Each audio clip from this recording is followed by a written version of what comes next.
বলবো যে উপায়টার সাহায্যে তোমরা চুলের 5টি সমস্যা থেকে তো মুক্তি পাবেই, তার সাথে সাথে তোমরা ন্যাচারাল উপায়ে চুলকে কিন্তু কন্ডিশনিংও করতে পারবে। আমরা সবাই কিন্তু কন্ডিশনার ইউজ করি শ্যাম্পু করার পর, সে আপনিও করেন আমিও করি।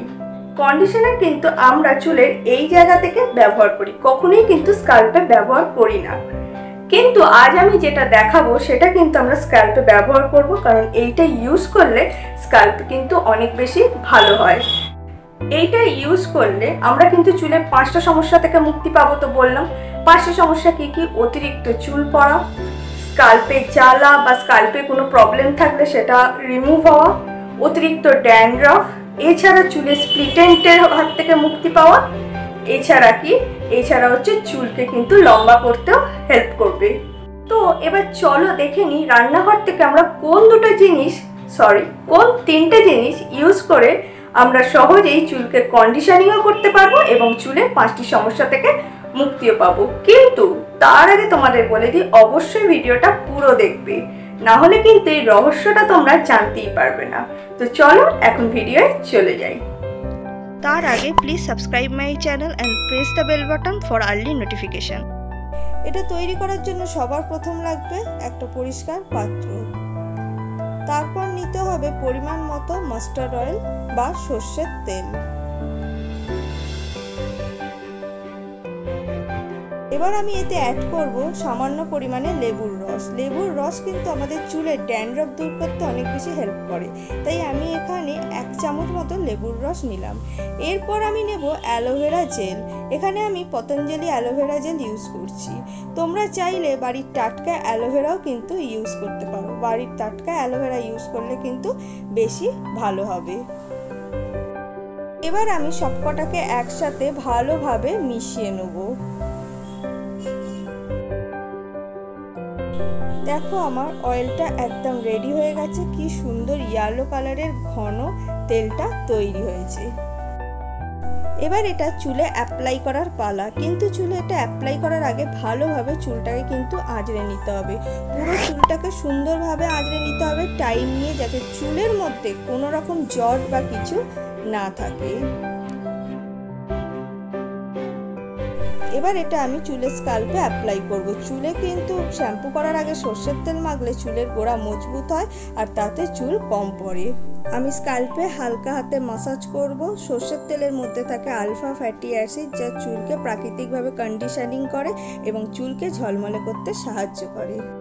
আমি কখনোই কিন্তু বেশি প্রেসার দিয়ে মাসাজ করব না। এছাড়াও কিন্তু সর্ষের তেলে থাকে আয়রন, ক্যালসিয়াম, ম্যাগনেসিয়ামের মতো খনিজ। এছাড়া আছে জিঙ্ক, বিটা ক্যারোটিন, তাই চুল খুব সুন্দরভাবে বা তাড়াতাড়ি বড় করতে কিন্তু সর্ষের তেল সাহায্য করে। এছাড়া সর্ষের তেলে আছে ভিটামিন এ, ডি, ই, কে, তাই চুল শুষ্ক ভাব অনেক কম হয় সর্ষের তেল ব্যবহার করলে। দেখো আমি এখানে চুলের গোড়া কিন্তু ভালোভাবে মাসাজ করছি, গোড়ায় গোড়ায় ভালোভাবে লাগাচ্ছি। তোমরাও কিন্তু এইভাবেই গোড়ায় গোড়ায় এই তেলটা অ্যাপ্লাই করবে, কারণ সর্ষের তেলের মধ্যে আছে অ্যান্টিফাঙ্গাস উপাদান, যা কিন্তু খুশকির সমস্যা দূর করতে অনেক বেশি হেল্প করবে। এইবার আমি কিন্তু গোটা চুলটাতেই আস্তে আস্তে অ্যাপ্লাই করব, কারণ আমার গোড়ায় ভালোভাবে অ্যাপ্লাই করা হয়ে গেছে। এরপর আমি চুলের তলায় ভালোভাবে তেলটা অ্যাপ্লাই করব। দেখো আমি এখানে ভালোভাবে অ্যাপ্লাই করছি। এরপর সামান্য পরিমাণ চুল নেব এবং সর্ষের তেলটাকে আস্তে আস্তে এইভাবে চুলের গোটা চুলটাতে অ্যাপ্লাই করব আর দুটো নোকের মধ্যে ঢুকিয়ে এইভাবে আস্তে আস্তে টানতে থাকবো। দেখো আমি তলায় কিন্তু খুব ভালোভাবে তেলটা অ্যাপ্লাই করছি। এইভাবে অল্প পরিমাণ চুল নেব এবং ওপর থেকে নিচ এইভাবে তেলটাকে লাগিয়ে আস্তে আস্তে টানতে থাকবো এবং তলায় একটু বেশি করে তেল লাগাবো। এছাড়া এখানে কিন্তু আমি ইউজ করেছি লেবু। লেবুও কিন্তু আমাদের খুশকি দূর করতে অনেক বেশি হেল্প করে।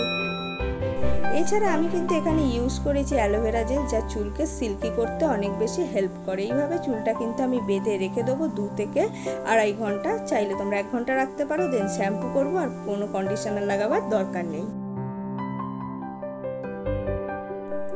দেখো আমার চুলটা কত বেশি সিল্কি লাগছে, কত সফট লাগছে, কত ফুরফুরে লাগছে, কত লম্বা লাগছে এবং কত বেশি হেলদি লাগছে, সেটা হয়তো তোমরা এখানে দেখেই বুঝতে পারছো।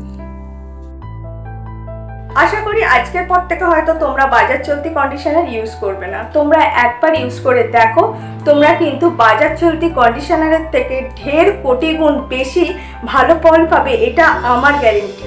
কারণ আমি পেয়েছি, তাই আমি তোমাদের সাথে শেয়ার করেছি। সো আজকের ভিডিওটা কিন্তু তোমাদের জন্য অনেক বেশি হেল্পফুল হলো। আর এই উপায়টা কিন্তু অবশ্যই তোমরা বাড়িতে ট্রাই করো, আর ট্রাই করে কিন্তু আমায় জানাতে ভুলো না যে তোমাদের কেমন লাগলো। সো আজকের ভিডিও এই পর্যন্ত। যদি ভিডিওটা ভালো লাগে অবশ্যই ভিডিওটা লাইক করো, আর যদি তোমাদের এই ভিডিও সংক্রান্ত বা অন্য বিষয়ে কোনো কিছু জানার থাকে সেটা কিন্তু কমেন্টে জানিও। So thank you so much and tata. আগামী দিন আরও সুন্দর সুন্দর ভিডিও নিয়ে আমি চলে আসবো।